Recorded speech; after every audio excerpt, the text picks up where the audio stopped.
Gave you the red hat special. Shout out to the people going out to work this morning. Shout out to the people coming in from work this morning. Extra special big up shout out to the people who work multiple jobs. I have the utmost respect for you. Shout out to my entrepreneurs, my stay-at-home moms and pops. Shout out to the retirees. Shout out to the drivers, Uber driver, Lyft driver, truck driver, taxi driver, food delivery drivers, round distance and long distance, round town and long distance truck drivers. Shout out to the garbage truck driver. Shout out to the crossing guards, school teachers. Shout out to whatever it is your job description is, law enforcement personnel, medical field personnel, military personnel. Shout out to you. Shout out to every single clean-hearted, good-hearted person who wants good for others as much as you want good for yourself. Shout out to you. As you can see this morning, quite honestly, this was going to be a morning off because I had a lot going on this morning. I just got back in and I have about an hour to an hour and a half to squeeze things in before I have to be back out again. But I just could not let the opportunity pass. So no long talking this morning. We're going to go straight into what it is we came to talk about this morning. It's almost afternoon, Audrey Wright. It's afternoon in some places. It's evening in some places. Some of our UK family members are like 9 hours ahead. So they're already into the evening. Shout out to them. Shout out to everybody tuning in, right? Listen, let me grab my paper real quick. This conversation right here ruffles, and the reason why I'm also doing it, I think this is perfect opportunity to have this conversation. Let me put my glasses on. My eyes feel good. I'm good and everything like that. Somebody asked me what happened to my eye. I think they were talking about this thing right here.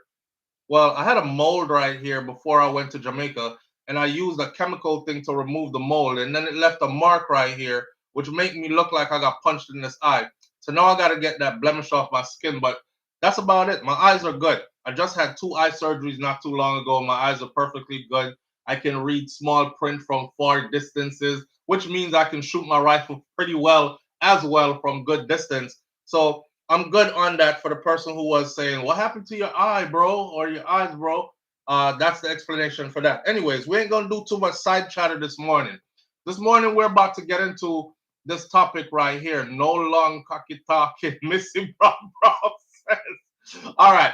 We ain't going to get into no long cocky talking like Mr. Bram said. His wife for that.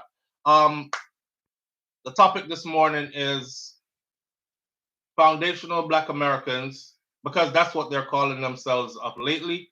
Foundational Black Americans, or African Americans, then for that matter, versus all other Blacks. African Americans versus all other Blacks. The relationship between African Americans versus all other Blacks. We got to talk about this morning. The reason what led me here this morning, right? Let me be composed in my explanation, because this is not a comfortable topic, but it's one that I feel is very necessary. Let me be composed and let me get to it. Elaine Brown, I appreciate you. The reason why I'm doing this topic this morning is because I'm seeking to understand something. So I put up a video this morning on the channel, right? And the video I put up this morning was titled, it was basically about everything that Donald Trump did in his first executive orders of his presidency. You know, he signed 100 different executive orders, right, on his first day in. And a lot of people are confused, and some people just don't care. I've always said that ignorance is no excuse in the age of information. Information is all around you. So you saying, I don't know, I don't really know what's going on, or I don't have the full scoop, that's because you don't want it. You don't want it, so you didn't put effort into getting it. Now, if I bottle it up, right, and I give it to you, and you still don't pay attention to it, then you're just somebody who just don't want to know what's going on, right? But you still can't use the excuse, I don't really know that. I don't really know what's going on. Okay, I'm one of those kind of people. So I'm putting this thing together this morning, and I'm going through slides, and it required me to go through hundreds of pictures and video clips. of the campaign period leading up to the election period, and then the celebratory events after the election and who had won the election was decided. I saw a sister who identifies herself as foundational Black American. She did a video on Instagram where she said, "This is for all my foundational Black American. This is for nobody else. This is specifically for my foundational Black American or African American women. We don't see anything that's happening for the next 4 years because we told y'all we're going to turn our backs and we're not saving anybody, and we're going to let you go through whatever it is you going through because that's what you voted for."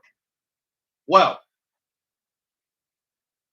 of all the video clips and pictures and everything I've seen leading up to the election and then the celebratory part after the election, my message to my African American or foundational Black American brothers and sisters is this: don't be out here throwing rocks and hiding your hands. Do not be out here throwing rocks and hiding your hands. You were very instrumental in getting to power who is in power now, right? So stop the throwing your rocks and, oh, now you're on social media saying we don't see and we won't pay attention to and we're not saving anybody. You were very much involved. I seen the videos and the pictures. You hugged him, you prayed for him, you were at all his meetings, you campaigned for him, you spoke loudly against his opponent, which was Kamala Harris, right? Kamala Harris, somebody who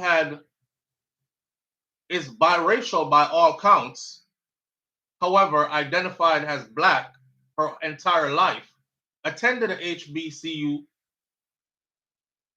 graduated from one, pledged fraternity at one, has worked with one her entire adult life from teenage years throughout, and you turned and you said publicly,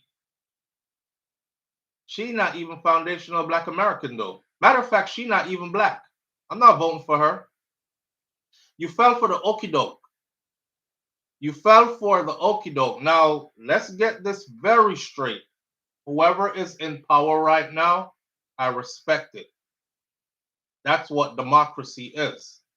You vote. Who you voted for didn't win. It's not the end of the world. You get on board with who won and you move things forward for the betterment of the country, right? I'm a U.S. Army Infantry combat veteran. I know all about sacrifice.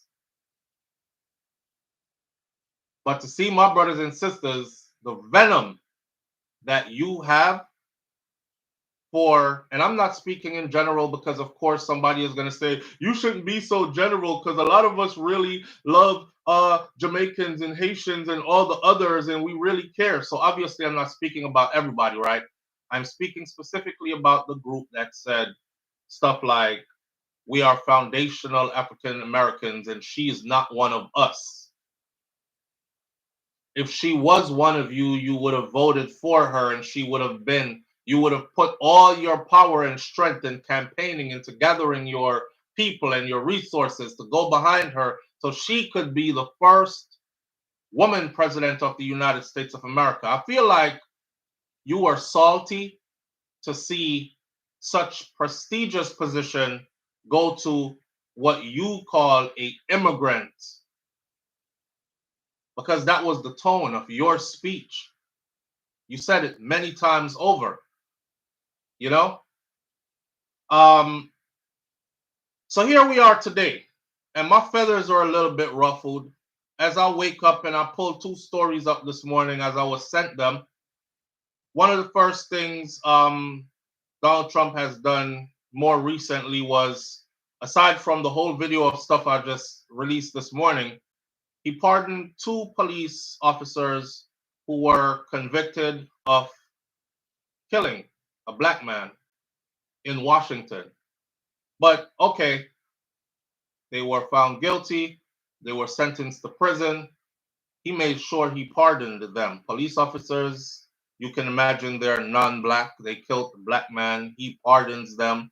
They're back on the streets. Remember when he promised you, or when he said to you that he wants complete immunity for police officers for anything done in the line of duty? Okay, right. That means they shall not be punished when they gun you down in the line of duty, uh, even if it's wrongfully done. Oops, it was done in the line of duty. Cut him some slack. It's a stressful job. Let's move right along. The big one for me, though, was Donald Trump revokes the 1965 Civil Rights Executive Order that prohibits discrimination based on race, color, religion, sex, or your national origin. And this is supposed to be in the workplace. The EOE, the Equal Opportunity Employment Act. It's gone. It is revoked. It's been on the books since 1965. And a brother said this morning, oh, well, presidents do that all the time.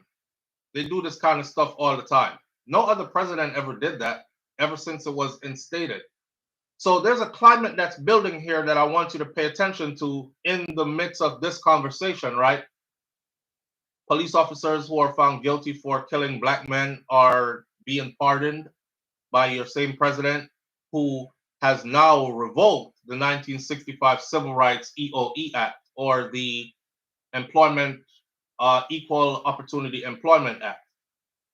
The Equal Opportunity Employment Act one, it rubs me the wrong way because I looked at it as a way to level the playing field.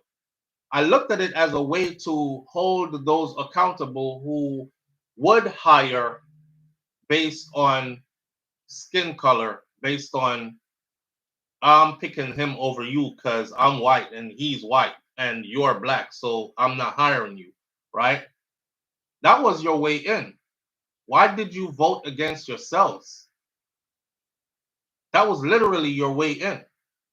And I don't know any black man or woman that has ever been hired because they are black. Every black person I know that has been hired, they have had to overqualify in order to qualify. So if you know any black people who get hired just because they're black, please let me know them.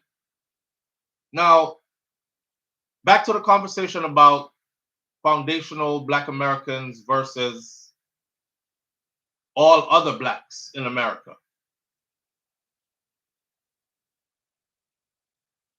This has been from my day one experience. And I continue to talk about because sometimes you have to draw from your experience. Remember, I am an immigrant.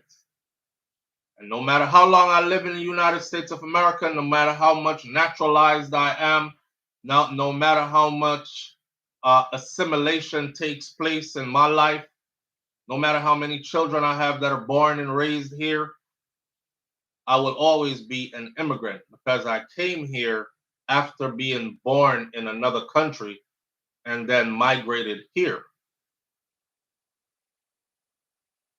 With that said, the experience and the memories of a rough time for all those years of elementary, junior high, high school, because I was not a African American. I was a black person from somewhere else. And all the disrespect and all the making fun of and all the abuse, because they in those days they were the type to just punch you in your face. So I say abuse, all that.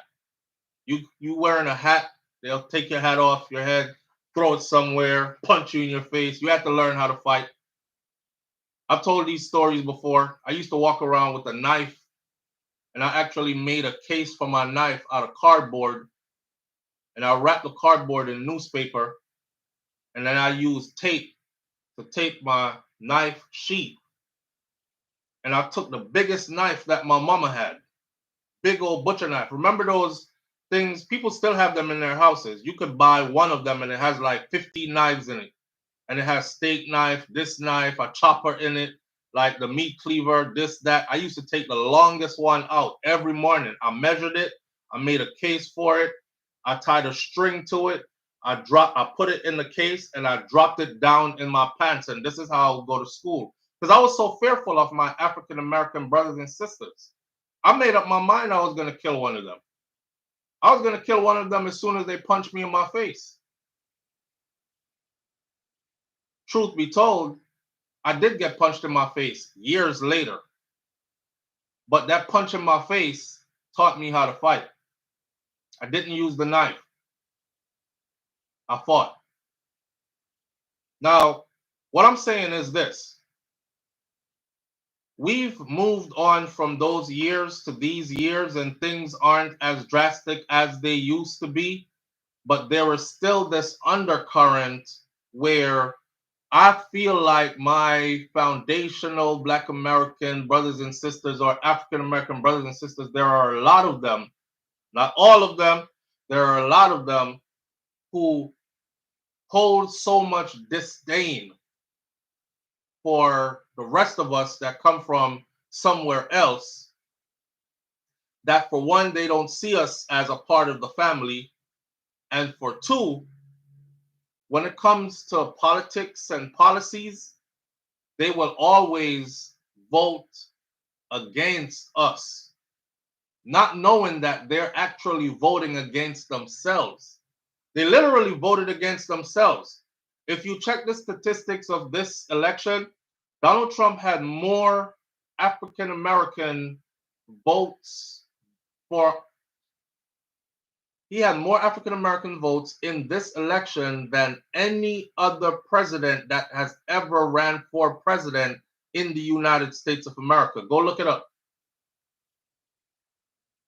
I mean, when they said that they were not voting for Kamala Harris and she's not black and they don't like her, who's this Indian girl? Oh, now she pretending to be black. She ain't never did nothing for black people. All that. They meant it. They meant it. So a large number of them would rather vote for somebody who clearly told you what he was going to do, and those things that he told you he was going to do were not in your best interest, and you still gave him the support versus giving somebody who was like you the support. Let me let my foundational Black American brothers and sisters know something. You see how Kamala Harris is biracial? But if I look at her, I see a black woman. It's the same way when I look at a lot of you. You mixed up too. You came through slavery. You came through chattel slavery, if you want to look at it that way, right? And yeah, some of you were here before and all that other stuff, but you're mixed too. You're mixed with European blood as well. You're mixed with all other kinds of stuff that's going on, or that was going on throughout that period. So I don't understand where this we are foundational Black Americans and we stand on this side.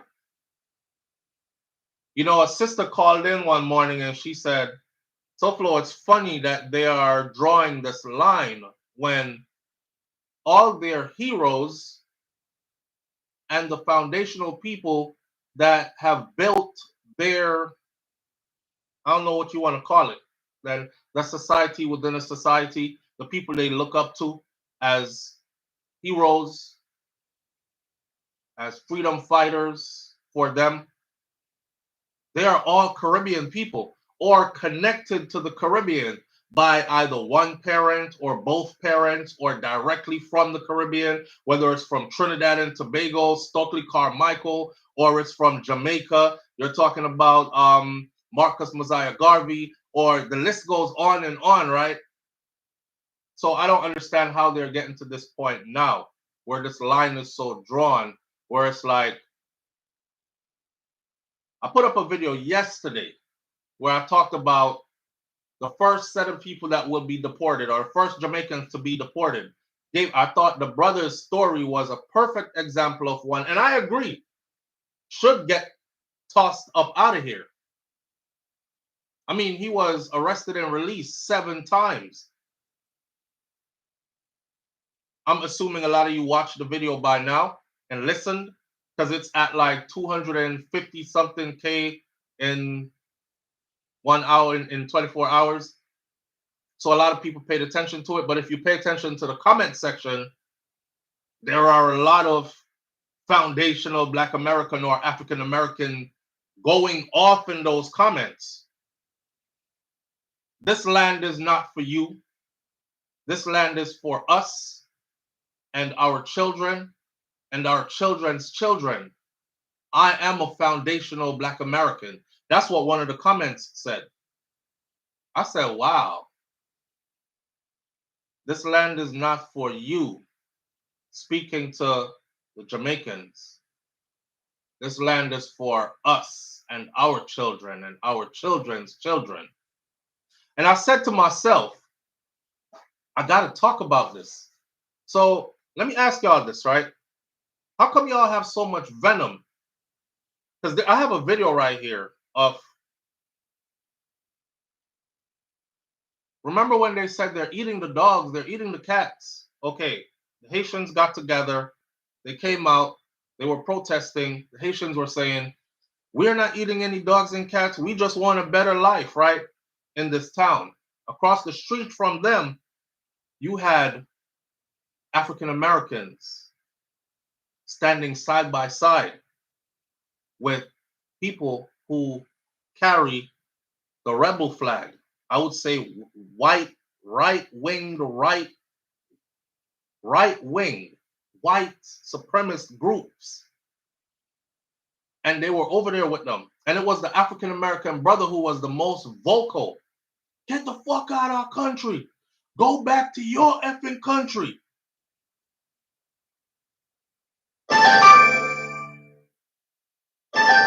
And he went on to talk about how he can fire a gun. And his daughter is 8 years old and she can fire a gun too. His daughter is 8 and she can fire a gun too. This phone is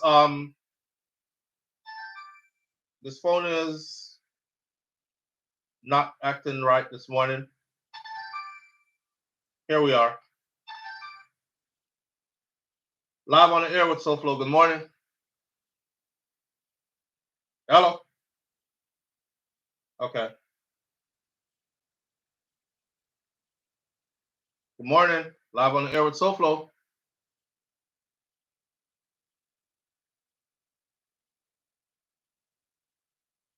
That's crazy. I promise you, I'm getting a new phone. I promise. Look, another call's coming in and the phone didn't even ring. Live on the air with SouFLo. Good morning. Good morning. How are you? I'm doing good. How you doing, family? I'm doing fine. All right. This is my first time talking to you. Mm-hmm. I think let me take you off speaker. Hold on. Yeah, if you have us on Bluetooth or speaker or anything, you got to take us off because you're not going to come through clearly. Okay.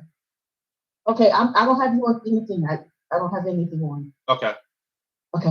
So yeah, the foundational Black American thing. Mm-hmm. I think there's a miscommunication and a lack of history on both parts. I'm half Jamaican and American. My father's Jamaican, my mother's American. And we have an issue with each other for whatever reason. And I think it's that the Willie Lynch syndrome, the Willie Lynch letter and all of that stuff goes a long way. I'm glad you're not calling to skirt. I'm glad you're not calling to skirt around the issue. No. This is real. I live this too. Okay. So, growing up as an American in America, half Jamaican, I had a lot of issues with my Jamaican family. Mm-hmm. Oh, I'm not Jamaican and I'm this, and you know, they have a lot of disparaging issues also, to where the love of my life is well, he passed, but he's Jamaican. So I'm Clarendon. So I know Clarendon very well. See. So you know, they'll start talking for no reason because I'm not saying anything to them. Mm-hmm. But they'll start talking about Americans, and you'll like flyway tell them that, oh, you know what you're saying, that type of thing. And I'm like, okay. But it's all good because I grew up like that as a child. So I didn't, because I figured, I looked at it like, you guys don't know what y'all talking about. Y'all just got here. Y'all don't know them. Right. And as far as the Europeans, the Caucasians, we know, I consider that we know who they are more than anyone else. We already know how they get down. The majority of us know how they get down, trust me. Mm-hmm. And when you guys came over here, and the reason why you came over here is because we fought for that. The Americans fought for that. But to me, when you came over, it was like y'all was disparaging against us. So your thing is, when Jamaicans started coming to the United States of America, they were only able to come here because Black Americans fought for them to come here? I'm not saying only. Another reason why they came, because you guys are going to, okay, like when you come over here, you're going to do certain things that we're not willing to do anymore. Right. And don't take it on a negative way. It's no. It's real. No, it's real. But yeah, it's real. True. So, like I said, I love all. Oh my God, you just don't know. So let's keep it all the way real. It's real. Yeah, we are willing to do stuff that our so-called foundational Black American brothers and sisters are not willing to do anymore, right? Like let's be specific. Like take menial jobs, right? Right. Okay. Right. So when we're doing those things, I want to know why would that be a problem? Since you decided you're not willing to do that anymore, so why would it be a problem if somebody who is coming from a less economic advantage point country comes here and decides, you know what, this will work for me until I get something better going? Why would that create a problem? No, that isn't a problem. It is a problem, but it is a problem. It creates a problem because the conversation along the lines of, I'm talking about all the venom leading into this election, right? The conversation was they coming over here taking our jobs, and a lot of the jobs that they came over here and took, or are still coming over here and taking, are exactly the jobs that you just said you guys aren't willing to do anymore. So there is a problem there with that. Okay, when most people say they're coming here to take their jobs, that's just, you know how they want to group everything together, and it's like the Caucasians, like they're taking your jobs. They're not our jobs anyway. We already know that. But why repeat it and hold it against those people though? Because they do. Some people do. The ones that know do not do that. Right, but enough do to cause a discourse. Enough do to cause a shift in power. Enough do to give power to who is not beneficial to any of us, regardless of if we decide to divide ourselves or unite ourselves. Okay, I'm agree to disagree with that. I don't agree with that. Okay, another thing with Kamala. Mm-hmm. Kamala was known as an Asian at one time. When? Before she ran for president. When? Before she ran for president, when she was the vice president. She was never known as Asian. She was never known as Asian. Yes, she was. No, she was not. Okay, I'm asking you to be specific, right? Meaning, I don't know if you know how I do here, but if I ask you to be specific, I'm gonna need you to point me to a point. Okay, when you say when, do you mean like the date, or what do you mean? Show me an event where she said, I am Asian. I'm going to and show I'm you an only event Asian. when I'm going to show you an event when Biden introduced her as the first Asian president, and I'll email that as the first Asian vice president. Vice president, yes. Yeah, but that doesn't mean she identifies as Asian. She is part Asian.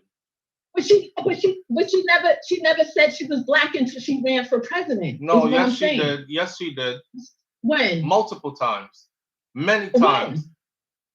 When? Okay, I'm gonna tell you. Listen, be specific. Yeah. Everybody here saw her leading up. This is how we knew about her Jamaican background and her father and all that other stuff. It came through her. She was the one who was going around to all these interviews telling everybody about her Jamaican background. Nobody else told us about that but Kamala Harris. Okay, so when you say Jamaican, do you automatically assume that as black? No, because us Jamaicans are not just black, and you Americans are not just black either. Is she, because her father identified as Irish and Jamaican. Right, so why force her into a corner? That's my thing. But we're not forcing her into anything. But why force yourself into a corner even? Most of you, okay, so if we're doing a division thing, right? Most of you, if you take a DNA test today, it'll show you that you are part European somewhere, part African somewhere, something mixed with part Asian, this, part that, part that. Just like how if you look I don't subscribe to that DNA. That's all fake. Okay. Yeah, that's all fake. Okay. All right, then. It is. Whatever makes you feel comfortable, my sister. Whatever makes you feel comfortable. Exactly. Yeah, true. All right, go ahead. And that's the same with you. Whatever makes you feel comfortable. No, I could look at my family members and tell. So even if I should deny DNA, I know the people in my family. I'm from a family where our people are buried on our lands, and videos and pictures have been collected, and people have been raised by people, and stories have been passed down, and everybody looks alike, and so we know who is in and who comes from what. So even if I wanted to go hard line somewhere and say I'm a black man, I know I would be hypocritical to a degree because my family is mixed with others. But we're not going to get into that now. Right, and same here. With my father's side, they're Maroons. With my mother's side, they're autochthonous. I just had that conversation the other day. The Maroons are pretty much every black person you see in Jamaica. Right. So, but what I'm saying is, and they're all mixed. My family in America is what they call Native American now, full blood. But because of when they changed it over to black, because the original so-called Native Americans were copper colored, the color like me and you. Okay, what's your point? But my point is, I know my history as well. But what I'm saying is, we have a disdain against each other, and I think it's the Willie Lynch syndrome, and I think it's the lack of education that we all have on both sides. That's what it is. Okay, I'm gonna tell you that divide and conquer thing. That's all it is. I'm gonna tell you what I think it is. Right? Walk with this. Walk with this for the day. I think it's us not willing to realize that we're just the same friggin' people. Exactly. But ain't no difference. We are just the same people. The majority of the people that's in charge and make and they'll talk about just the foundational Americans came about when we're trying to get reparations, right? But the only people that throw on TV about reparations and they ask questions about that is so-called foundational Black Americans, and they're the first ones to say, "Oh, we don't need reparations." Educate me for a second. Educate me for a second. What is the definition of a foundational Black American? What is the definition of that? Okay, I don't subscribe to that, but from my understanding, the foundational Black Americans are the Black so-called Black Americans that was here from slavery from like 1868, I think it was. From that on. From that on, which way? Trying to get from that on till today, or from that on moving backwards? Till today. Black people was here before that though. So what do we call them? Right, but I'm talking about when we started getting to slavery and all of that. And when we're asking for reparations for the misfortunes that came upon us at that time. Mm. And now we've been asking reparations supposed to give it to us, but of course they took it back because that's how they get down. So that's where that all started. And then they'll throw a so-called Foundation of Black American on television to say, do you want reparations? You're not even eligible for it anyway. You didn't go through that hardship that we went through. And the hardships that you guys in Jamaica and Trinidad and all the other islands of Black, because we're Black all over the world. Okay. Let me walk you through another thing. When I said earlier that one of our biggest issues is us failing to realize that we are the same people. Exactly. All right, tuck that, right? Hear this other part right here. So, with a bit of geography in it, right? This country is called the United States of America, right? And it is called the United States of America because it is a country that united a bunch of states. Self-explanatory, the United States, right? Right. Of America because it is situated in the Americas, on the continent of America, or the Americas. So if you look at the continent that is called the Americas, because you know the world is split into continents, right? Right? Yes. Right? Yes, sir. Okay. Yes, sir. Okay. Look at where Jamaica is located. It's in the Americas. So Jamaicans literally could call themselves Americans too. And they should, because a lot of the real. So when we go about saying foundational Black Americans, who are you speaking about? And then you go into talking about the atrocities that were brought upon us during chattel slavery or slavery. The same stuff was happening all across this particular continent. Exactly. I agree with that. And we all should be getting reparations. But when they ask specifically, do you want reparations? It's always a non-foundational, for lack of a better word, that says, no, we don't need it. But at the same time, you're on with CARICOM trying to get reparations and trying to get whatever y'all trying to get as far as what the misfortunes that happened over there. Yeah, I haven't heard about any of that because we fighting for our reparations over there too. If you want to put it that way. That's what I'm saying. So but we on the same piece of land though. At the same time. We on the same piece of land though, just different locations. No, but from my understanding, a lot of the Jamaicans that was like the real rebels from over here, they shipped them over there to that island. And the same thing came over, they shipped some of them over there. So we're all the same. I agree with that. Yeah, what they used to do is the ones who are willing to say I'm Toby, like really quickly, they would stay here. And the ones who said I'm Kunta and they whooped him and he still kept his Kunta and they sent him there. Exactly. Right. So it's the same thing. We're the same people. I agree with that. But the thing is, I think it's the miseducation and it's like the backbiting and everything. You know what I'm saying? I agree with it. Yeah. But once we all come together and understand we have no friends nowhere, then we'll see some movement. Yeah, but we have to work. I'm not disparaging against anyone. We still have to work out our interior issues though, because that's exactly what we're saying. Even a conversation with you, between me and you, is not as smooth as it should be because there are stuff that needs to be worked out and understood. Right. Can you agree? I agree. All right. So imagine that on a bigger level, right? Imagine that on a bigger level with more people and more confusion and more attitudes and more whatever. It just gets more complicated. Right. That's all it is. I agree. Absolutely. Done. Absolutely. Okay. Peace and love, brother. All right, my sister. Have a good one. All right. Philly Yard Vibe says, what about the FBAs that denied they are not from Africa? They are the original, denied there was a transatlantic slave trade. Live on the air with SouFLo. Good morning. Good morning, SouFLo. How you doing? I'm good, family. How you doing this morning? Good. I couldn't wait for it to get off the floor so I could call in. Yeah, so this whole FBA thing. Should I say the name of the person who started? Because she didn't get to all of that. Because I don't know any of that. I want to be educated too. Okay, so I'm gonna educate you. Hold on.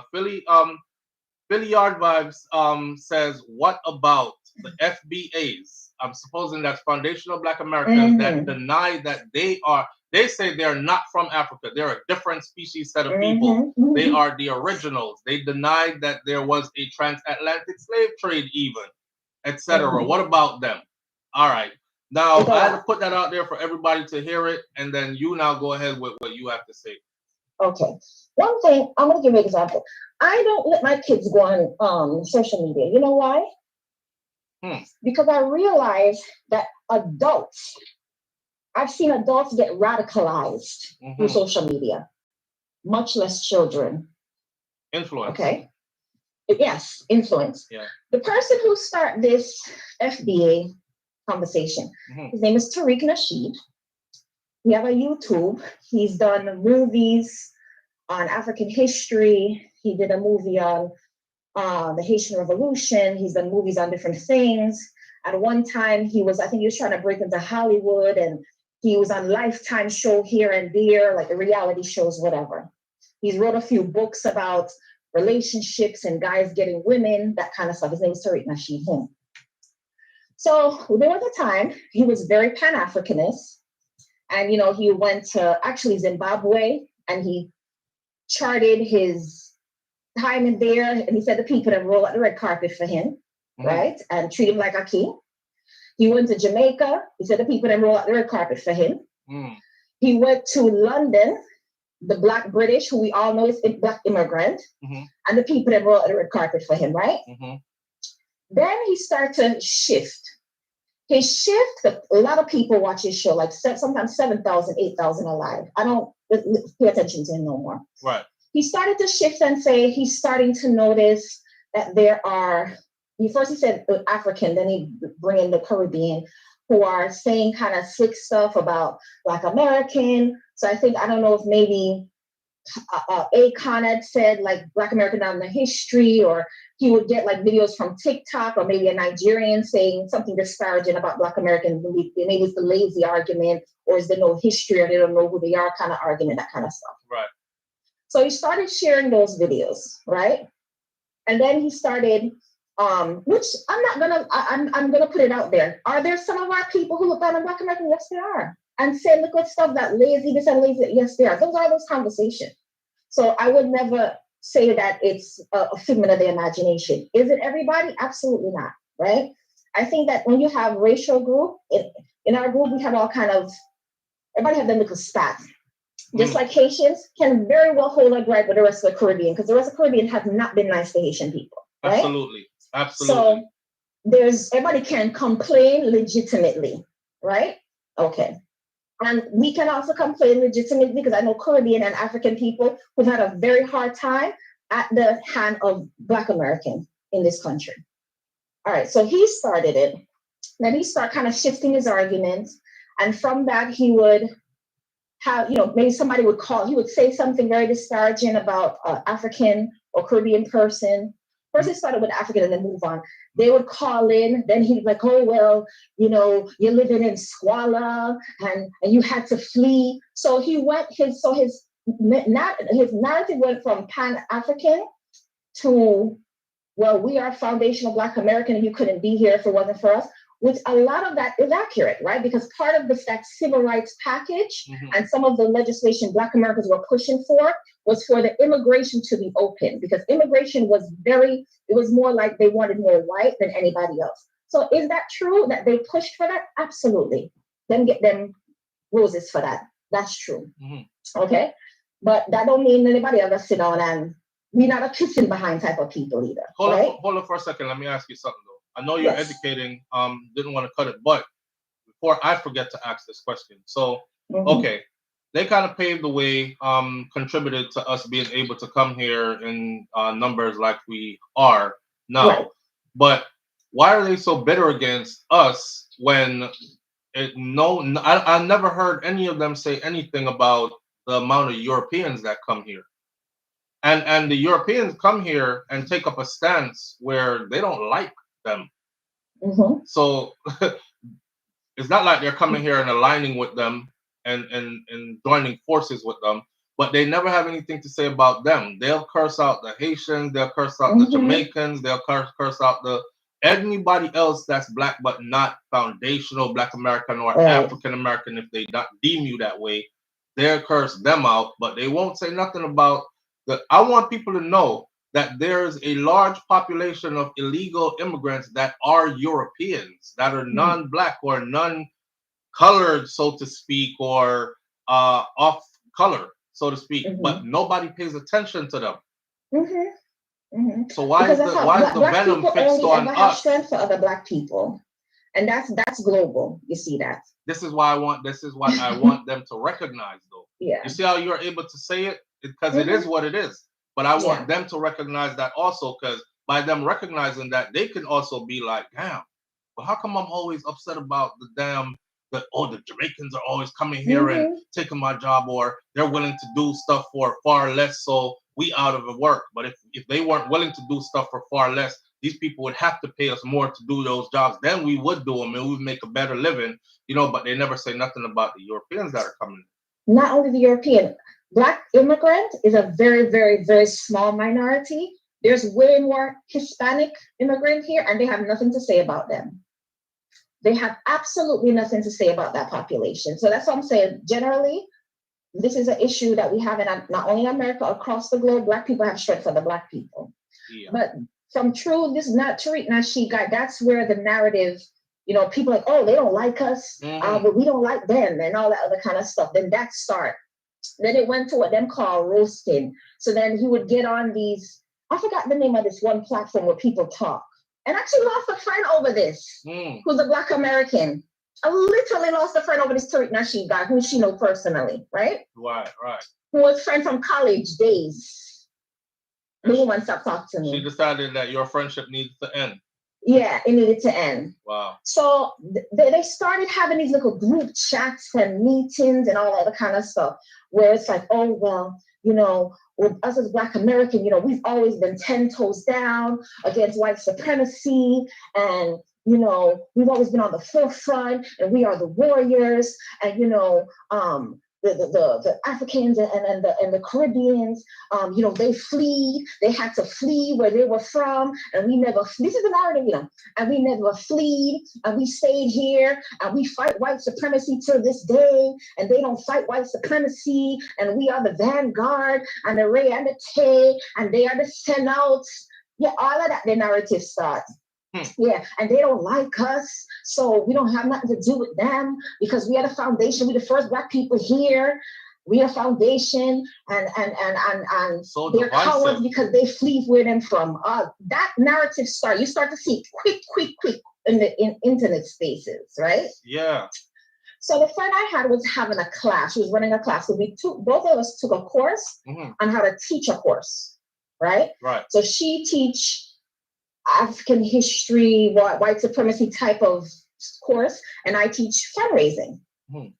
So I remember we were talking one time, and she was like, she had this course, and she really want more Black immigrants in it because she wants them to understand that they are victims of white supremacy, and a lot of them don't realize they're victims of white supremacy. Now, I'm not going to say white supremacy don't exist, because it does. Yes. And it does affect our countries, yes. But we are not a people to walk around and say, me a victim of white supremacy. Right. We just don't operate. Even if we are, we don't operate like that. We don't operate in we don't do that. Right. We just not built like that. Right. We don't do it, especially Caribbean, Jamaican people, period. We're very proud. Facts. You understand? Facts. So I just listened to her and I'm like, all right. That's interesting. It was kind of disturbing because what benefit is it for a person to believe them a victim? Yes, even if you are a victim of white supremacy, fine. If it's really look at it, yes, you can't say that. But what is benefit to me to walk around with that at the forefront of my head now? Right. Exactly. That's how that helped me.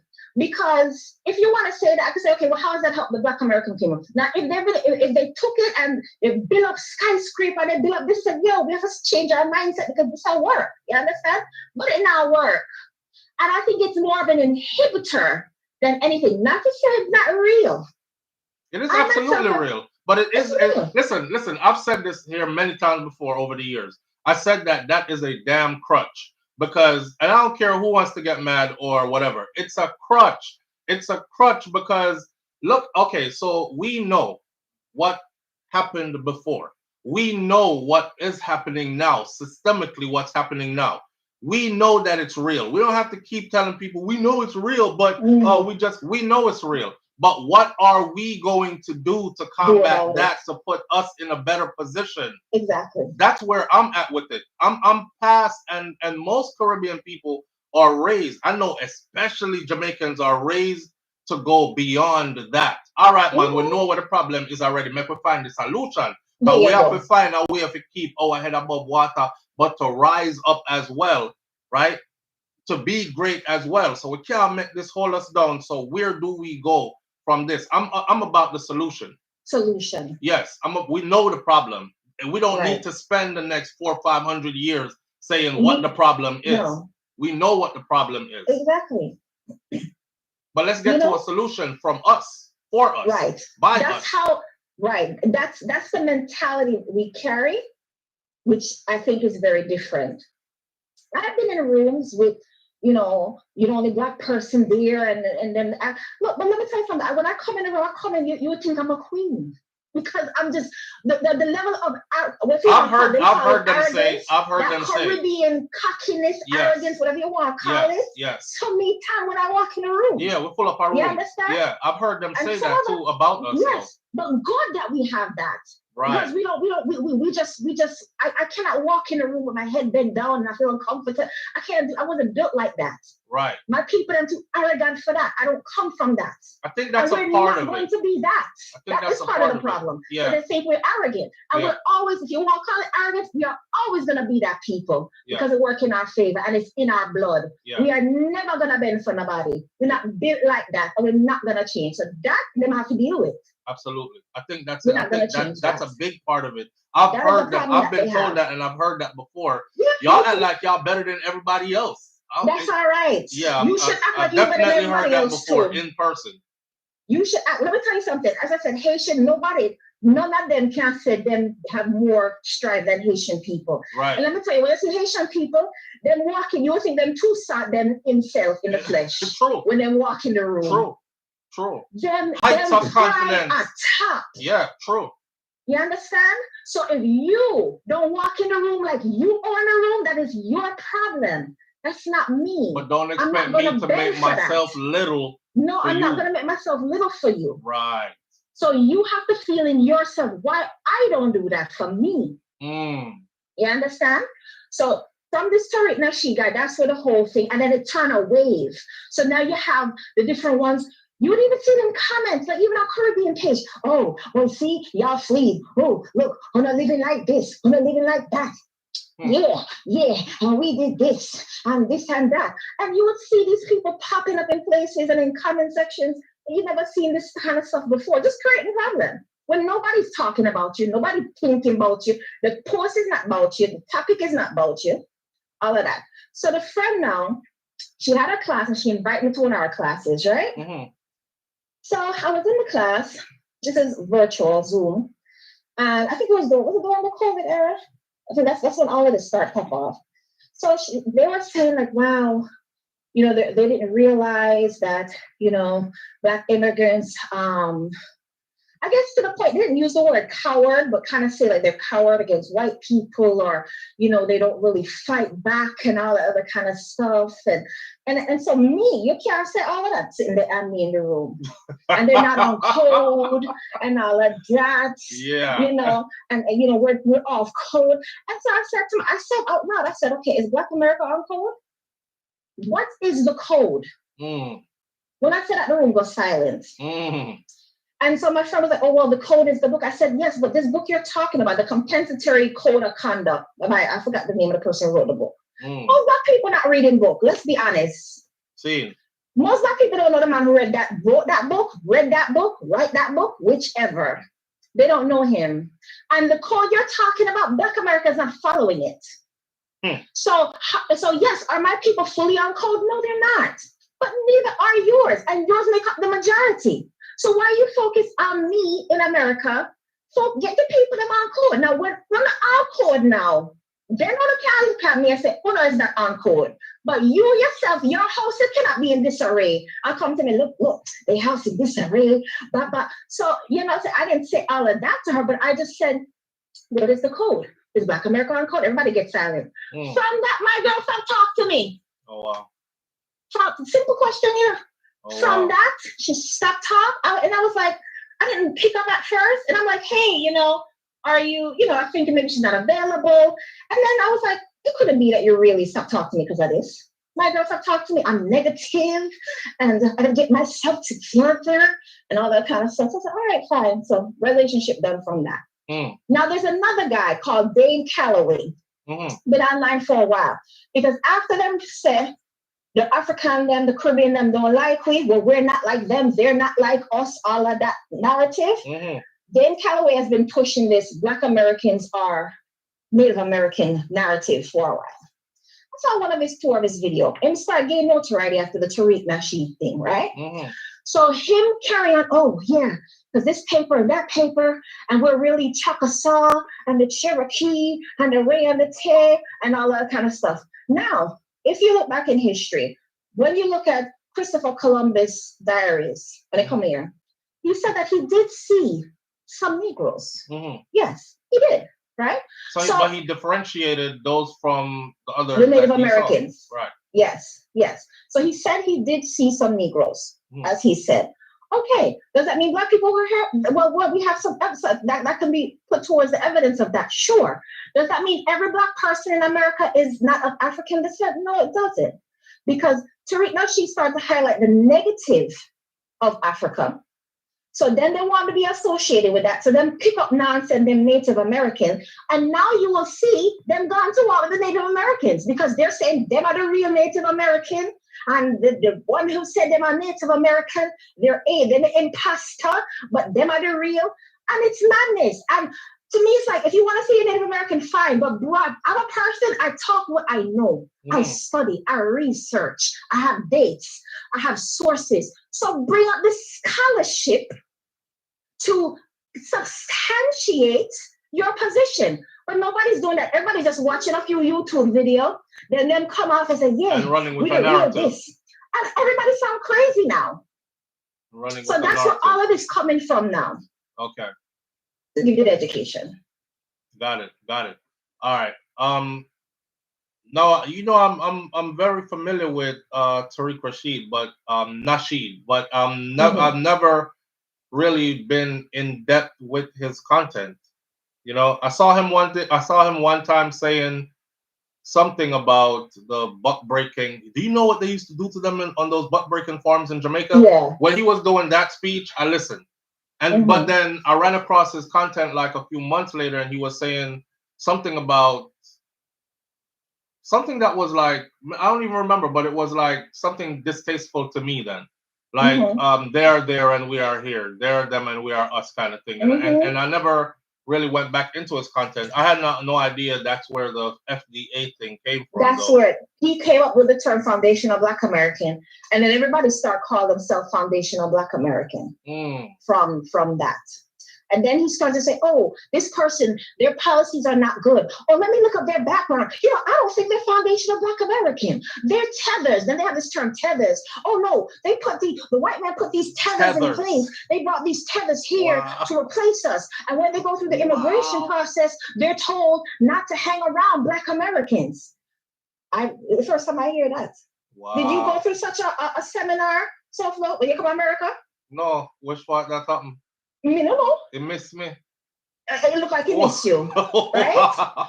Never hear about that one before. Yeah, so there's a seminar and they tell Black immigrants to stay away from Black Americans. And I'm like, where y'all get this information from? So that is where all of this is coming from. It is mass hysteria, mass confusion, and mass division. Absolutely. Absolutely. And that's what's causing the problem. That's the root of the problem. So we're in a I don't want to use no profanity, but what's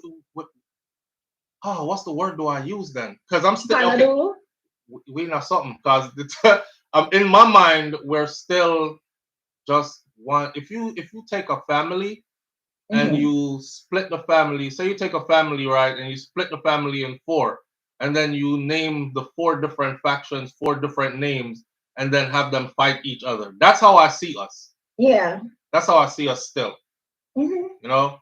So regardless of what, whoever, whichever African American, foundational Black American, however you want to identify yourself, if you're tuning into this program, I want you to understand that the basis of my conversation is that we are still the same people. I don't give a damn how you come tell me about chitlins and me tell you about corn pork, and you tell me about this and I tell you about that, and we don't agree with this or that.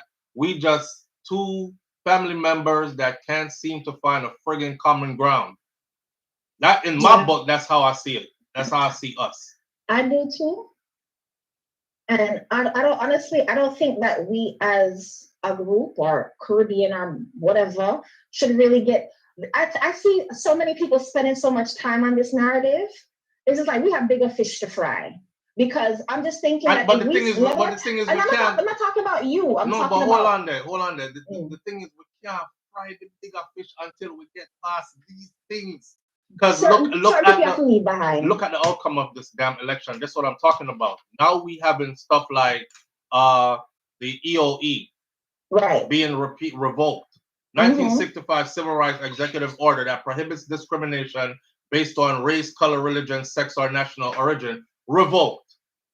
My man got up and said he had the most votes, and I went and looked up because they, you know, when they do the charts and they tell you this many voted that were this many voted that were that. The Hispanic community was represented by this many votes to the right versus left.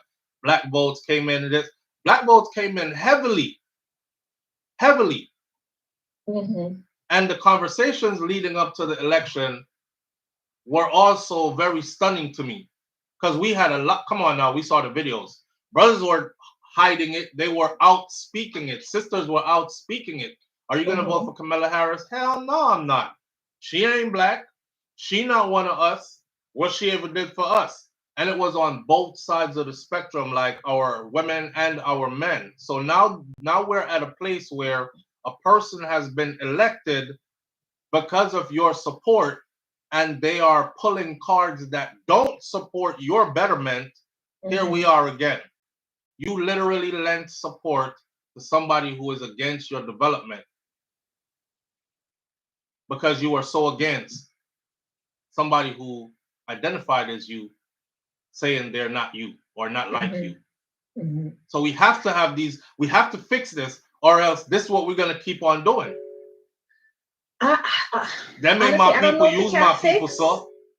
because from what I'm seeing and what I'm hearing, it almost coming like, as I said, we are a people. We're not a people to cower and bow to other people. And it seems to me that there's an expectation of cowering and bowing and oh it wasn't for you and we wouldn't be and we had to flee. We're not that group of people. We're not going to do that. We don't operate like that. So if anybody feels that them need Caribbean people to kind of cower beneath them so them can feel like somebody, Not we're gonna not happen. built to do that. Yeah, And I that's see a not lot gonna of happen. expectation of that, so it can't fix. I agree. In my opinion, it cannot fix That's the because we're raw. not That's the doing raw that. truth. That's the raw truth. Now, if we want to have a conversation like, hey, some of y'all say some crazy stuff about us, and you're like, yeah, well, let's say some crazy stuff about us too. Yes, let's Right. sit on our reason. Right. That's fine. We can do that. Right. No problem. But all that other stuff, that can't roll. So we will always have problems. That can't roll. I can tell you. I like that what you just said. If we could get to the place where both sides are like, listen, some of y'all be sitting down saying some crazy shit about us, and we over here like, yep, and y'all be doing the same thing too. Okay, then let's sit down and reason. That's where we need to be. Right. That's where we need to be. I don't see it. You know why? Because in general, Black people love conflict. Because if it's not the ethnic conflict, it's the gender conflict. You understand what I'm saying? Mm-hmm. And I just kind of feel like where the nation is going, where the world is going. Like for me, over the past 2 years, I've come to realize I always thought that a place like the United Nations, if people are being harmed, and everybody know a place like United Nations are going to step in and make sure it stops. And I've seen that's not true. Okay. I've seen that the International Criminal Court is a fraud. The African Union a fraud. All these institutions that we were told are there to protect humanity are fraud. So that means that any nation can come and decide to wipe you out and nobody are going to do nothing about it. So I'm on a different level. I don't have time to squabble at the bottom of the slave ship about who foundational and who Haitian and who black. I don't have time for that. That's wasting time. I have to adjust to the climate that I'm in. I have to figure out, okay, someplace set. How am I going to move now? Who can I link with? Okay, God forbid things happen bad. Who I know own a supermarket? Who I know is a farmer? How can I make sure I know certain things? How can I make sure I have certain things in place? Damn, what is my exit plan? If I have to leave this place, what's the exit plan? We can plan that. I don't have time for the people who want to squabble at the bottom of the slave ship, and when the water comes, then get washed away. They can just have to get washed away. Because these kind of conversations in 2025 are insane to be having at this juncture in human history. And I'm not going to engage with them on it. I agree. Initially, I wanted to understand, hey, what's going on? But then what still, who's the foundational, this, who that? You're going to be foundational and have zero wealth. You're going to be foundational and have broken families. You're going to be foundational and be gentrified. You're going to be foundational and not have a job. How would that help you? Make it make sense. I'm not doing this. Caribbean people, we don't have time for this, for these people. Let them go on with them foundation. If that's what they want to do, whoever want to link with, we will link with them. Just like the Haitian, as I said, Caribbean people have given Haitian people hell. But Haitian people are some of the most proud. You can't tell them nothing about who they are because they know who they are very clear. And if you link with them, then link with you. If you don't link with them, then avoid you. True. Simple. True. So that's how I see it. Well said. Well spoken. Well, absolutely well spoken. I appreciate you all the time. Thank you. Thank you. All right. Lulu Ridges says, don't come for me, but can we hear from somebody else now? Lulu, the phone not ringing. Nobody else calling in. You not calling in. Why you are rush somebody off the phone who have a lot to say? Sometimes we need somebody to have a lot to say, especially if they're saying a lot of sense. And like your wish has been answered, Lulu.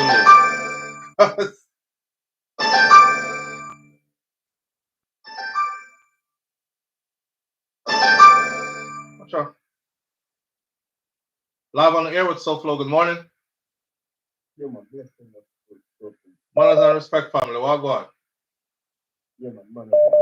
on. If you have us on speaker or Bluetooth, please take us off. You sound super low and we can't hear you. Oh, no, I'm not going to speak. Okay, well, we can't hear you, brother. You know what you have to say? Oh, give me a second to turn this TV on. Okay. Is it better now? You're whispering. Oh, no, I'm not whispering. All right, what I'm saying. I guess some people just need to go back and look at history because... Can y'all hear him? Can y'all hear him? Because I can't hear him. The people say they barely can hear you. I have you on a speaker next to my head and okay. I can't. Is it better now? Yes, it's better now. What was the issue? Okay. Yeah, maybe I was talking to Lord because I have a child sleeping. Oh, well, all right. That's what I'm saying now. I guess a lot of people actually forget about their history because guess what happened now? Immigrant came here for a better life, right? Live on the air with SouFLo. Good morning.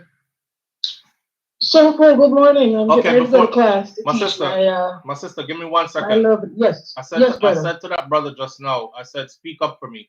He said, him can't speak. He's speaking up, right? I said, if you have a Bluetooth or speaker, take us off. We can't hear you. He spoke up and said, can you hear me now? I said, yes, you sound good now. Him said, I guess I was talking low because I have a child that I don't want to wake. So, brother, you already know you have a child you don't want to wake and you're whispering. I'm telling you, we can't hear you. All right, go ahead, my sister. So I think I chimed in about 30 minutes ago. This is a very interesting subject. First of all, it is by design that we're divided. Absolutely. We recognize, particularly in the Caribbean, Jamaica was a place. Remember, Jamaica was a place you brought the slaves you couldn't control. They came from Louisiana, New York, Barbados, Trinidad, all over. Facts. There is always a system behind the division. So I think sometimes I speak as a Jamaican, and I think I was very fortunate to go to 2 historically Black colleges in Alabama. And I'll say this, part of the challenge for us as Jamaican people is that we're very proud. We are resilient at a level that I think African Americans have not been. So it's like, on one hand, you have to give them credit for the civil rights movement, because if they didn't do it, we wouldn't be here. Absolutely. Fair enough. Absolutely. The other side of it is that we have to be careful when we are called people lazy, because that's what the white man said. They just unearthed some bodies in Central Park of Black people. Remember, we're lazy. When they looked at the bones, the muscle was removed from the bone, which means they died from being overworked. So we're told that we're lazy. So what happened is, for most of us who come here, we fail to realize that I teach at a university, and the first, like yesterday was the first class. I said, listen, anybody ever had a Black teacher? Some said yes, some said no. I said, first of all, I'm not an African American, so I show up Black.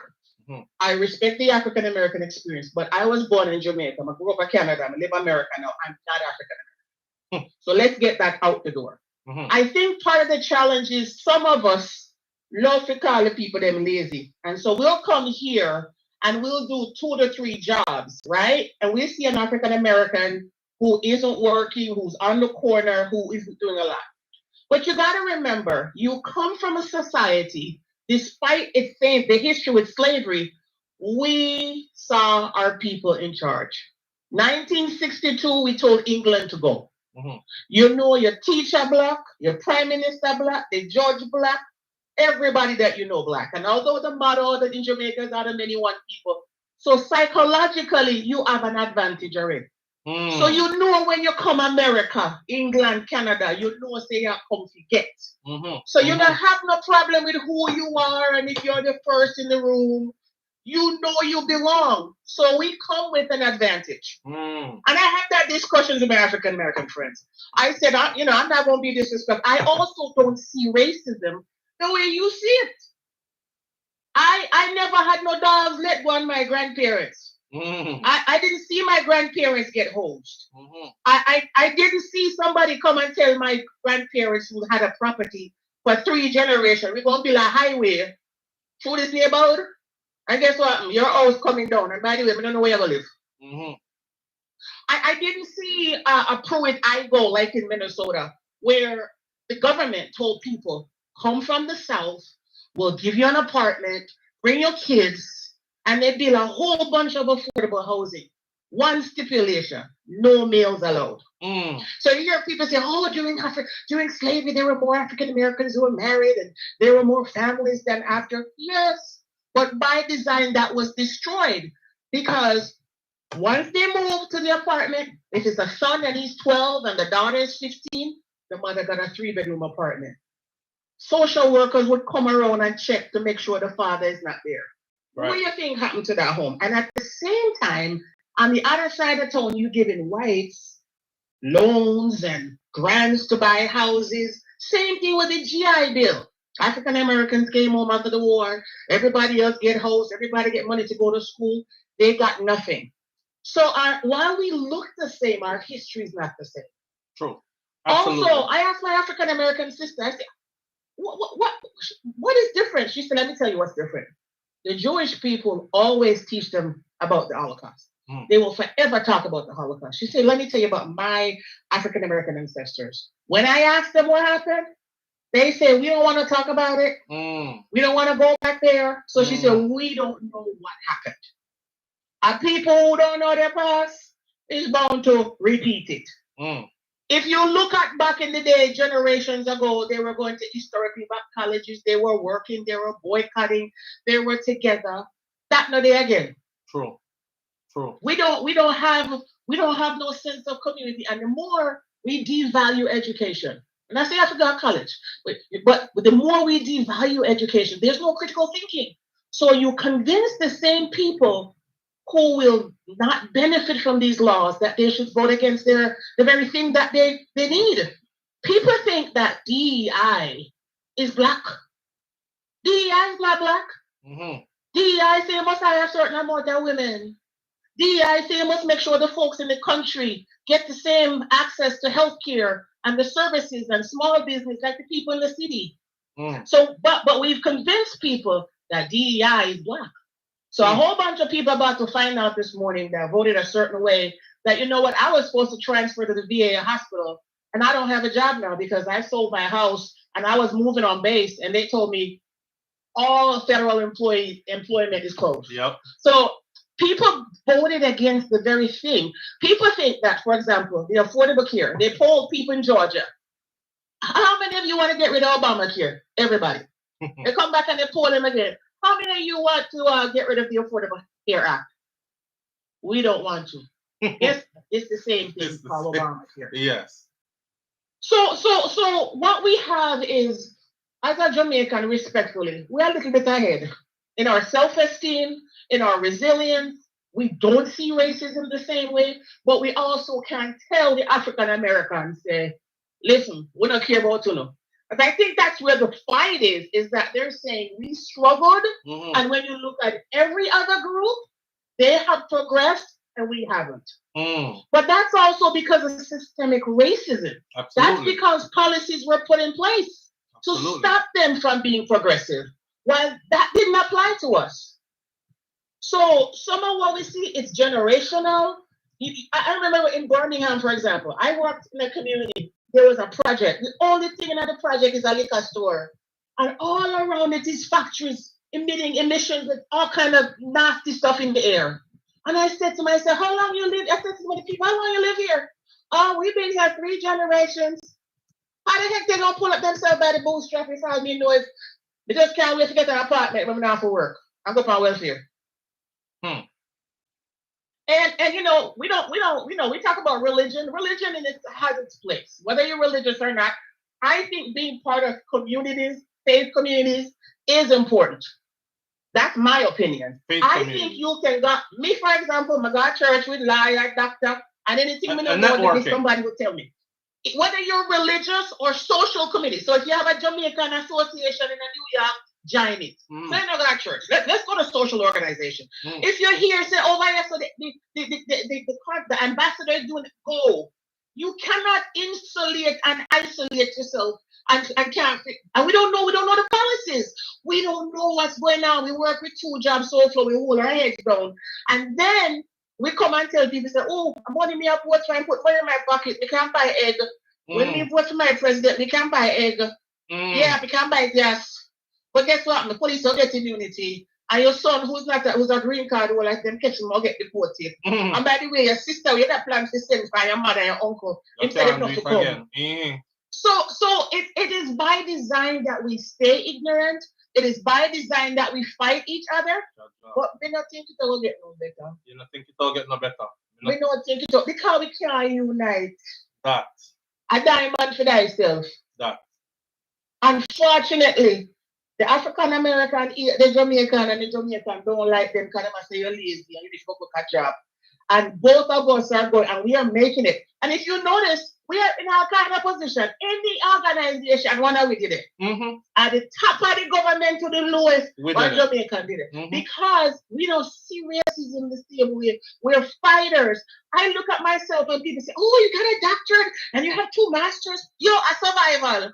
You come to America, go to school up and student visa and be like, now go back home, you know? Never get a master's and never get a fellowship and get them pay. Oh, you know, maybe get a doctorate while we're still there because we don't plan to go home.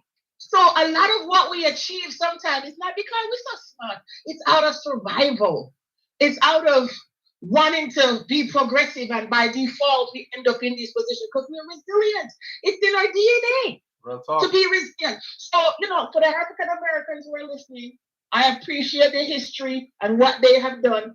We have to figure out, we have to take it easy from them and not call them lazy, because some of them are struggle with some stuff that is generational. And the last point I will make is, we have the term we call ACEs, Mm-hmm. adverse childhood experiences. Mm. The more trauma you have, it's evidence-based, it's research. The more trauma you have, and the more physical illnesses you have. Yes. So your risk for heart disease and weight gain and cancer. So sometimes when we see even our brothers and sisters here and they're sick, some of that is trauma. Mm. And when trauma mash up the front part of your brain, we make decisions, make good decisions. Yeah. However, if there's intervention, it can be changed. So I think we have a long way to go. But what we are doing right now is exactly what the white man. We are doing Squabbling. his job for him. Squabbling. Period. Yeah. So when we name up each other, perfect. Then buy them stocks and buy them Tesla stocks and all of the other stocks and make money and laugh after we. Yes. And we hate each other. When we should I say, yo, you African American, your credit good? Okay, you have an EIN? Okay. So if you can get one grant, let me start one group home now. So you're a social worker, me have a finance degree. What do you think? We can come together and do a business? You know, if you write business proposal, me know if you do the clients, then we can't do that. But they could come. That's not there again. When you drink the Kool-Aid, a diamond for thyself. Period. I'm sorry. We're not changed. So the division will continue, and it's by design. Don't get to the point that no one know where. Yeah, not only is it by design. And we're going to do it ourselves. We help them. We're True. helping them to do it. True. We're helping. And by the way, my last point, make sure all our place, post on TikTok and Facebook and all if you take it off, then say them have the records. So be careful when you put out there. All right. We're done. Bless up yourself, brother. Manners and respect, my sister. Yes. Always. So listen, not only is it by design, but there's a system that is in place to keep it going and to make it successful. So, and we're fighting against that. We're fighting against a lot, though. Live on the air with SouFLo. Good morning. Morning, SouFLo. Morning, family. What go on? The person who was asking what app to call in on my keyboard couldn't press the S. It's WhatsApp. Use WhatsApp and the call is free from anywhere in the world. Yeah, brother, talk to him. Yeah, but like what the lady just said a while ago, because a lot of it is them putting us against them and then putting them against us. Because even when you was younger and you watch TV, they put up the worst from the Black Americans. Black Americans are play a cool kid. They might play like them are the idiot father. So when time you watch that on TV, you say that's not me. What you're talking about now is conditioning and also remember this, you know. So we're going off topic a bit, you know, because my topic has to do with the relationship between African Americans or who are calling themselves foundational Black Americans versus other blacks in America. However, what you are talking about right now, it plays into it in a way. So what you're talking about, I've said this in the past too. We do not control our own media. Therefore, we will not be able to control our image and how we are seen around the world. And let me tell you something, right? I've been to a lot of places, and the people from those places, they saw us the same way how they would see us as in when them watch the music video them. I'll give you a good example. They are Germany, right? I'm in Germany, I'm in the army. We go out to party for the weekend. So we go out to party, the German girls would literally dress and act like the black girls or the off-black girls that are in all the music videos, club scene. When they speak to us, they will literally speak to us just like how the movies, like, I don't know if you see the movie with Baby Boy with Taraji P. Henson and Tyrese, and they would speak to us like that. And so what that tells me is they learned us from how we are being projected through our media that is broadcasted around the world. The problem with that is we don't control that, and we don't control no aspect of that. So the world will always see us the way how somebody has designed for us to be seen globally. And then you're treated the way you are seen. See it? So yeah, you're the on point, man. I'm gonna get that. Then the next thing is for people who call themselves foundational back, Mm-hmm. and the reason why it come up is for the money. So them might use the money to start a separation. And it's not even like nobody will get the money. Oh, They wait. wave the money in front of You have you. to break that down to me. What money and who? What we are talking Reparations. about? Okay, so those who are calling Before, so what you're saying before is the talk of reparations, there was no talk of foundational black Americans. before the talk This of only reparation, there wasn't no- But reparation talk has been around a long time though. Yeah, but it's true. Now they start to say, who is going to get the money? Okay. And that's where the separation start to come about. Oh, like the caller was saying earlier, like we the ones that went through this here on this land, so we are entitled to this and you shouldn't come and get a part of it, kind of thing. Exactly. Ah, that's what the first caller was trying to say. Yeah, so the foundation, so it starts through money. Now, the next thing I want to say is, you notice that there's no such thing as foundational white American.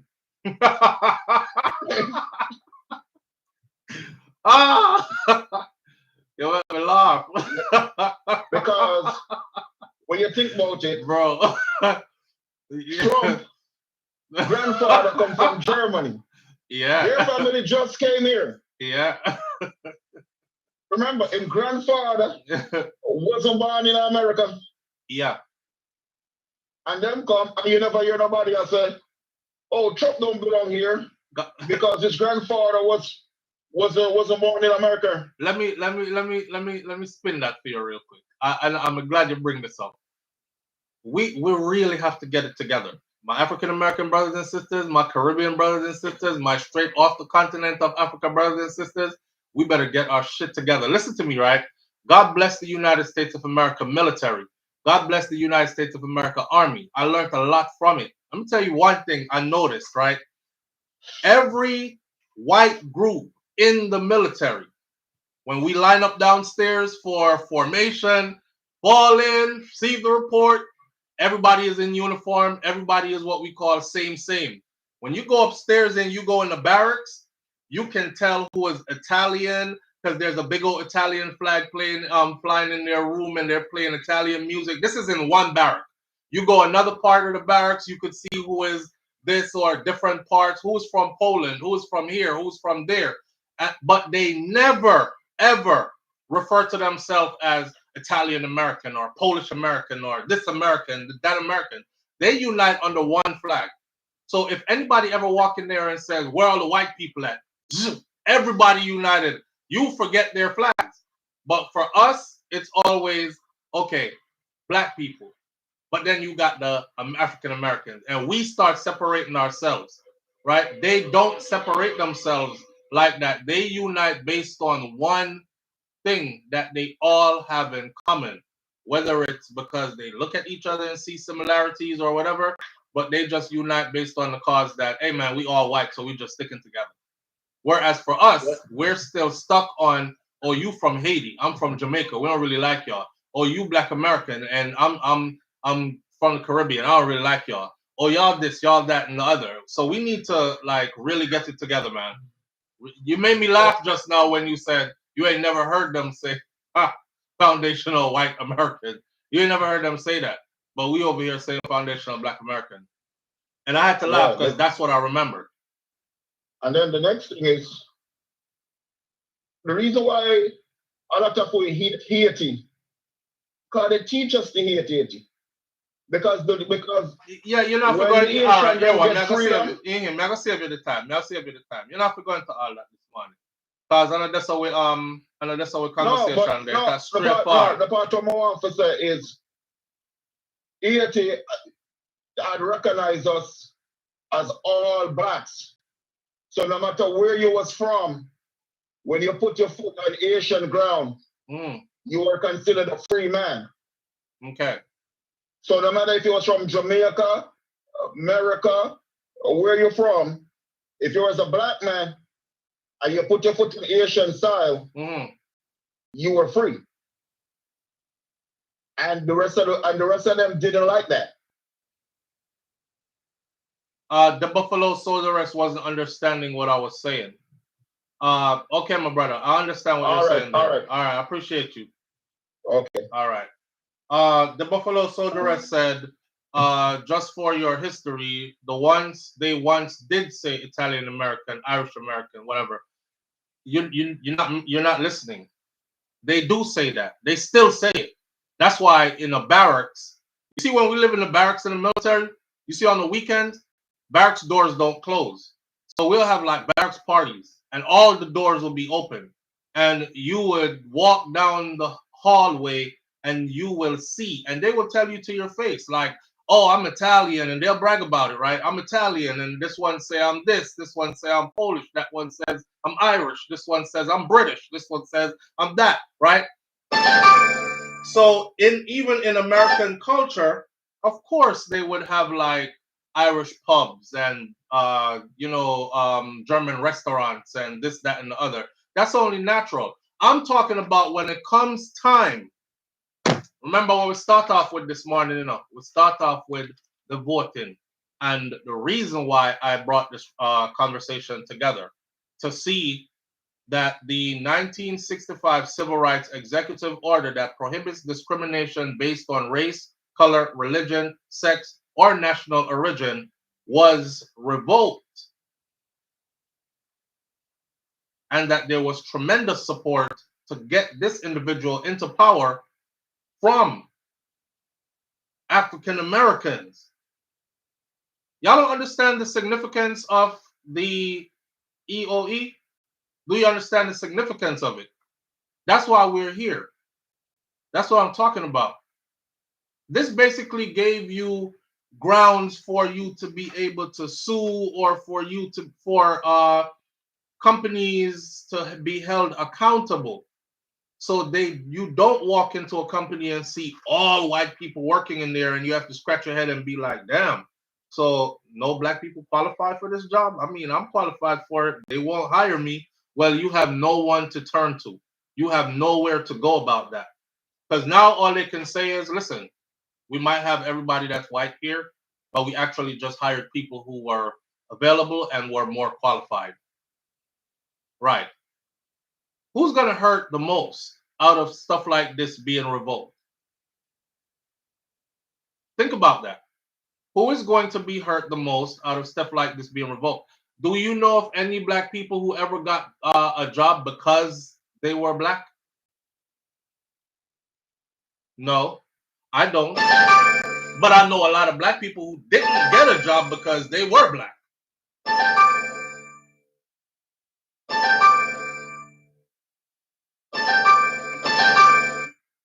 Live on the air with SouFLo. Good morning. You're going to do all that calling in and just hang up.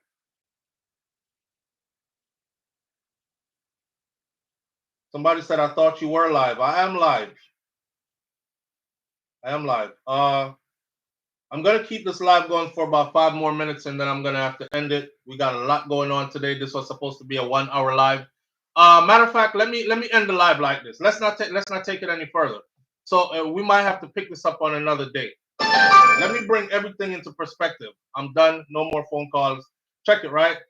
I want my African American brothers and sisters to understand something clearly. Even in the times when civil rights movement, and before that and after that, when the fight was going on for equality, when the culture was being developed into what it is today, we were also there right beside you. So it wasn't like you were there by yourself. It is your cause, and we were there helping you to champion your cause. Okay, so we've always been there. No, so don't think that, oh, Jamaicans only started coming to America after the end of the civil rights era. They were coming here before that. Now, on the other note, what I want you to understand also is this. In my mind, we are the same people. You're my brother. You're my sister. I'm your brother as well. We're a family. And the sooner we start knowing that and actually getting on code, like y'all want to call it, on code, what code, like the caller said, as soon as we acknowledge that and actually start being a family, we'll start to move mountains. Listen to me. Everybody knows it, that our true power lies within our unity. Everybody knows it. Our true power lies within our unity. There's a lot of effort that's been made to make sure that that unification does not happen. So yeah, we're at the bottom of the barrel, or like the sister said earlier, we in the bottom of the slave ship squabbling while a lot of stuff is going on up top. And we're still there. We need to lift ourselves up out of there. Okay? Um, we're still voting against our best interests simply because we don't like each other. And then later on we find out that damn, you know, we are the same people and we need to get on the same page. I'm not going to complicate the end of this. I'm going to say it one more time. We are the same people and we need to get on the same page. We'll talk more about this another time. I appreciate you tuning in. Manners and respect to each and every one of you. I appreciate you, and I'll catch you some other time live. As a matter of fact, we go live tomorrow morning. Live tomorrow morning for Festive Fridays right here on Morning Thoughts with SouFLo. And you know, Miss Ruby, my grandmother right up here, she said, if you can't be good, be careful, but it's best to be good. And my grandfather, Mas Clevey, right up there beside his wife, said, I will see you tomorrow if God spare my life. I'm out. Peace.